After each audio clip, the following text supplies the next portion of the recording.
د هېواد د کرکټ ستوري د هرات د زلزله ځپلو لاسنیوی کوي. په هرات کې د پرونیو پرلپسې خونړیو زلزلو په اړه د تسلیت په دوام کې د هېواد د کرکټ لوبغاړو له زیانمنو سره خپلې خواخوږۍ شریکې کړي او ورسره د مرستو ټټر یې ډبولی. له دې ډلې د افغانستان د کرکټ ملي لوبډلې پخواني لوبډل مشر اصغر افغان پر ICC او د نړۍ پر نوموتو لوبغاړو د مرستې غږ کړی. په همدې حال کې د کرکټ وتلي ستوري راشد خان هم اعلان کړی چې د نړیوال جام ترلاسه کیدونکو پیسو باندې د زلزله ځپلو لاسنیوی کوي. همداراز د ملي لوبډلې برحاله لوبډل مشر حشمت الله شهیدي هم اعلان کړی چې د نړیوال جام د لوبو د فیس یوه برخه اغیزمنو ته د مرستې لپاره ورکوي.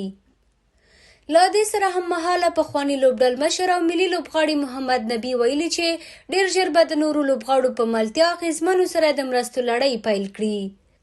دا لومړی ځل نه دی چې ملي لوبغاړي د هېواد په ورته ناورینونو کې د هېوادوالو لاسنیوی کوي، بلکې تر دې وړاندې هم په غمیزو کې پراخې مرستې راټولې کړي دي.